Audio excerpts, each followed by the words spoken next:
प्यारे बच्चों, welcome to my channel Verma study 2020 बुकलाना।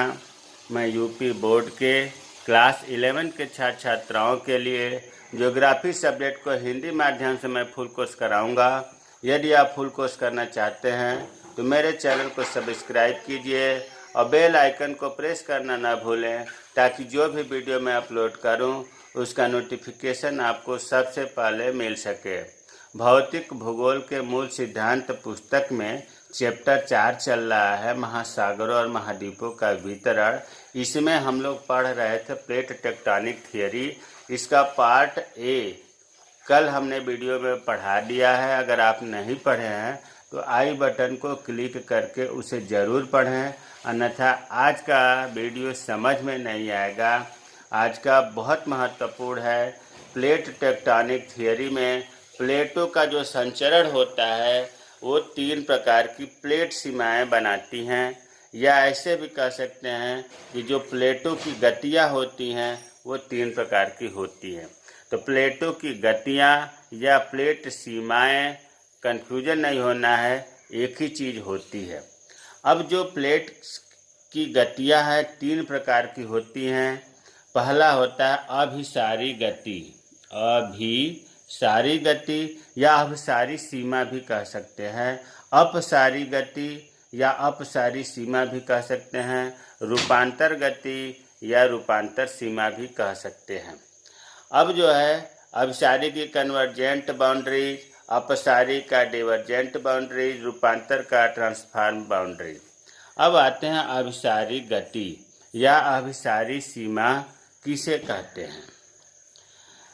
अभिसारी गति या अभिसारी सीमा, जब 2 प्लेट पास में आती हैं तब एक प्लेट दूसरी प्लेट के नीचे धंसती है और जहां भूपरपट्टी नष्ट होती है वह अभिसारी सीमा या अभिसारी गति है। वहां स्थान जहां प्लेट धंसती है प्रविष्ठन क्षेत्र कहलाता है। अभिसारी गति 3 प्रकार से हो सकता है, महासागरीय व महाद्वीपीय प्लेट के बीच, 2 महासागरीय प्लेटों के बीच, 2 महाद्वीपीय प्लेटों के बीच।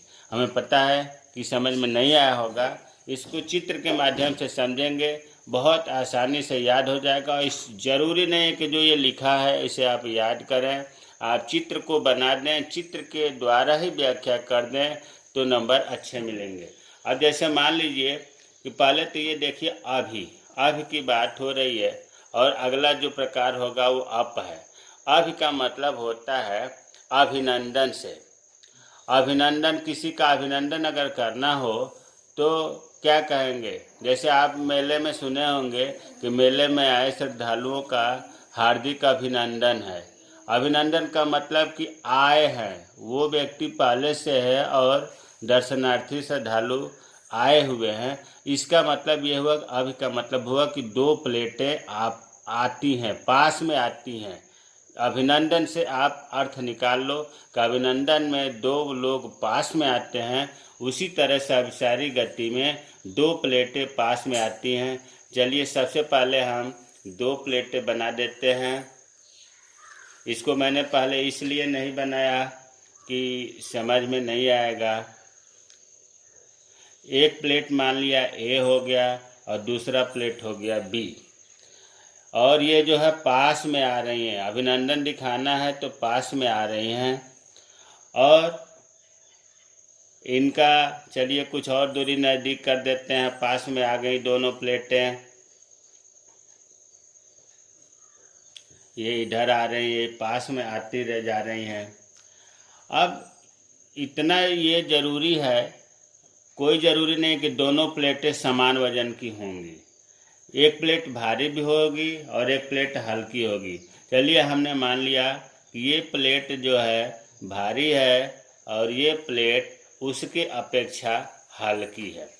अब देखो, जब दोनों प्लेटें आपस में, पहले इतनी दूरी थी, धीरे धीरे पास में आ गई, फिर आपस में ये सट जाती हैं, और जब दोनों प्लेटें आपस में सटती हैं तो जो भारी प्लेट है वो नीचे की तरफ, भाई जो भारी है ऊपर थोड़ा नहीं जाएगा, जो भारी है वो नीचे की तरफ रहता है और हल्की प्लेट ऊपर हो जाती है। बल्कि भारी वाले नीचे ही नहीं रहता है, उस पर जब हल्की वाली प्लेट चढ़ती है तो भारी वाली प्लेट नीचे धंस जाती है। इसको चित्र की सहायता से समझते हैं। जैसे इधर वाली प्लेट जो है इस तरह से आ करके और इस तरह से नीचे की तरफ जो है ये धंस जाएंगी। और ये इधर वाली प्लेटों को बनाते हैं। इधर जो प्लेट है वो ऊपर उठ जाएगी। ये वाली भारी प्लेट है ए और ये वाली प्लेट बी है।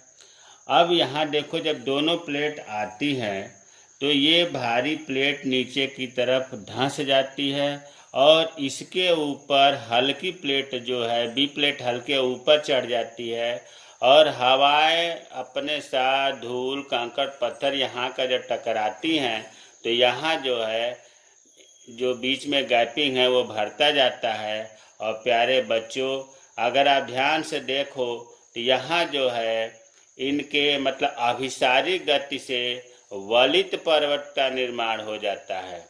वलित पर्वत का निर्माण हो जाता है।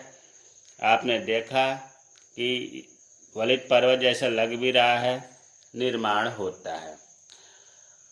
और जो ये नीचे धंस जाता है जमीन में, ये वाला भाग, यहाँ जो प्लेट, इस क्षेत्र को बोलते हैं प्रविष्ठन क्षेत्र। प्रविष्ठन क्षेत्र कौन सा? इसमें देखो लिखा है, वह स्थान जहाँ पर प्लेट धंसती है प्रविष्ठन क्षेत्र कहलाता है। तो ये प्रविष्ठन क्षेत्र हो गया। अब देखो, जो प्लेट अंदर धंस गई, आपको यह भी पता है कि नीचे टेम्परेचर बहुत ज़्यादा है और टेम्परेचर बहुत ज़्यादा होने से ये पिघल जाती हैं। जो नीचे पार्ट आया है भूपटल का या ये प्लेट का, ये पिघल जाता है, अर्थात इस प्लेट का विनाश हो जाता है। ये प्लेटें नष्ट हो जाती हैं। अब वही चीज़ यहाँ लिखा है कि अभिसारी गति से भूगर्भिक परिवर्तन निम्नलिखित। एक तो वलित पर्वत का निर्माण होता है। आपने देख लिया कि वलित पर्वत का निर्माण होता है। अरे भाई, एक सादा पेज ले लो और उसको आप हाथ से धीरे धीरे दोनों ओर से दबाव दो तो बीच में उठ जाएगा, वलित जैसी संरचना बन जाएगी। वलित पर्वत का निर्माण इसी तरह कुछ होता है। और आपने ये देखा कि जो भारी प्लेटें नीचे आई थी उनका विनाश हो गया। बहुत महत्वपूर्ण है। अभिसारी गति से वलित पर्वत का निर्माण हुआ, अभिसारी गति से प्लेटों का विनाश हुआ। अब देखो, जब ये नीचे से गर्म, आपको पता है संवहनी धाराएं उत्पन्न होती हैं। ये संवहनी धाराएं ऊपर टकराती हैं। इन दोनों प्लेटों के बीच में अगर गैपिंग है तो इससे जो है संवहनी धाराएं के साथ मैग्मा बाहर निकल करके ज्वालामुखी का निर्माण हो जाता है। अर्थात अभिसारी गति से ज्वालामुखी क्रियाएं भी होती हैं। और अगर ये संवहन धाराओं के द्वारा मैग्मा बाहर नहीं निकल पाया तो यहाँ भूकंप आता है। इसका मतलब ये हुआ कि अभिसारी गति से भूकंप क्रियाएं भी होती हैं। कोई भी चीज़ रटने से काम नहीं चलेगा। इस चित्र से ही आप व्याख्या कर लेंगे कि दो प्लेटें ए और बी है, एक भारी है एक हल्की है, दोनों पास में आ रही हैं और दोनों के पास में आने से भारी प्लेट नीचे धंस गई। जहाँ धंसती है उसे प्रविष्ठन क्षेत्र कहते हैं। और गर्म होने के वजह से धंसा हुआ भाग पिघल जाता है, विनाश हो जाता है। और जहाँ पर ये मिलती है दोनों प्लेटें, वहाँ वलित पर्वत का निर्माण हो जाता है। अभिसारी गति से भूकंपीय क्रियाएं भी होती हैं और ज्वालामुखी क्रियाएं भी होती हैं। इन चित्र की सहायता से आप बहुत बढ़िया से व्याख्या कर सकते हैं। और इसमें आगे लिखा था कि जो दोनों प्लेट हैं, ये दोनों प्लेट महासागरीय हो सकती हैं। दोनों प्लेट महासागर की प्लेट हो सकती हैं या दोनों महाद्वीप के प्लेट हो सकती हैं या एक महासागर या एक महाद्वीप का प्लेट भी हो सकती हैं। अभिसारी गति तीनों प्रकार के प्लेटों के बीच में होती हैं। तो हमें उम्मीद है कि अभिसारी गति समझ में आ गया होगा। अब दूसरा आते हैं अपसारी गति। अपसारी गति, जब दो प्लेट एक दूसरे से विपरीत दिशा में अलग हटती हैं और नई परपटी प्लेटों का निर्माण होता है, उन्हें अपसारी प्लेट कहते हैं। वह स्थान जहाँ से प्लेट एक दूसरे से दूर हटते हैं प्रसारी स्थान भी कहते हैं। इसको भी चित्र से समझेंगे। देखिए, जैसे मान लीजिए कि दो प्लेट है, ए और बी, लेकिन ये दोनों एक में ही मिली हुई हैं। ये दोनों प्लेट एक में ही मिली हुई हैं और ये विपरीत दिशा में दबाव बना रही हैं गति करने के लिए। याद रखो, अपसारी गति में दो प्लेटें विपरीत दिशा में हटती हैं, गति करती हैं। अभिसारी में दो प्लेटें आपस में मिलती हैं, पास में आती हैं। तो जब दो प्लेटें विपरीत दिशा में गति करती हैं तो होता क्या है कि ये बीच में दरार पड़ जाता है। ये आपको बताया गया है, ए प्लेट है, बी प्लेट है। अभी तक आपने देखा कि इसमें एक में थी, बीच में दरार पड़ गया। इसको हम संबोधन कर दे रहे हैं, दरार हो गया। जब दरार हो गया तो इसमें जो है मैग्मा, संवहनी धाराओं के द्वारा जो तरल पदार्थ है जिसको मैग्मा कहते हैं, दरार में प्रवेश करेगा। दरार में प्रवेश करेगा तो कुछ ए और बी विपरीत दिशा में तो गति कर ही रही हैं, ये और सपोर्ट करने लगती हैं। कहने का मतलब यह है कि इनमें जो दरार है ये बढ़ता जाता है। ये जो दरार है ए और बी का, ये बढ़ गया, बीच में मैग्मा जम गया। और एक समय ऐसा आता है कि यहाँ हम बहुत ज़्यादा गैपिंग कर दे रहे हैं कि ये जो मैग्मा भरा हुआ है संवहनी धाराओं के फोर्स से ये जो है उठ जाता है, गुंबद जैसी सन। ऐसा नहीं कि बराबर होगा। जब कोई भी चीज़ प्रेशर से थोड़ा उठना स्वाभाविक है, क्योंकि संवहनी धाराएं नीचे से काम कर रही हैं, है कि नहीं। तो ये गुंबद, ये मैग्मा है, गुंबद जैसा संरचना बन जाती है। मैग्मा ठंडा होकर के लावा बनता है। अब देखो बच्चों, अपसारी गति से गुंबद जैसी संरचना बनी। यहाँ पर एक प्रकार से ये कहो कि नई परपटी का जन्म हो गया। मैग्मा ठंडा होकर के नई परपटी का जन्म हो गया। या हम दूसरे रूप में ये कह सकते हैं कि गुंबद जैसी संरचना, प्लेट का निर्माण हो गया। अपसारी गति से भूपरपटी या प्लेटों का निर्माण होता है। और ये जो है ये जो नया बना है, प्लेट का निर्माण हुआ है, इसको ही तो कहते हैं अपसारी प्लेट। लिखा है कि नई परपटी का निर्माण होता है, जिन्हें अपसारी प्लेट कहते हैं। और ये जो दूर जा रही है, बीच में जो स्थान है, इनको भूगोल की भाषा में स्थान को प्रसारी स्थान कहते हैं। प्रसारी स्थान, जबकि आपने उसमें देखा था अपसारी गति में कि जहाँ धंसती है भारी प्लेट उसे प्रविष्ठन क्षेत्र कहते हैं। और ये जो गैपिंग है, भाई नाम से लगा प्रसार स्थान। प्रसार का मतलब होता है फैलना, तो प्रसार हो गया, इसलिए प्रसारी स्थान कहते हैं। महत्वपूर्ण सबसे बड़ी बात यह है कि यहाँ पर वलित पर्वत का निर्माण नहीं होता है। यहाँ पर प्लेटों का विनाश नहीं होता है, बल्कि प्लेटों का निर्माण होता है। और प्लेट ये तिकोनी नहीं होती है, ये जो है पठार बन जाता है। अपसारी गति से ये पठार किसे कहते हैं? मैदान समतल होता है, मैदान से थोड़ा सा ऊंचा और ऊपर चपटा हो उसे पठार कहते हैं। और उससे ऊंचा 500 मीटर से ऊपर होगा तो, और शंकु होगा तो उसे पर्वत कहेंगे। तो पर्वत और मैदान के बीच कैसा पठार हो गया, तो इससे पठार का भी निर्माण होता है।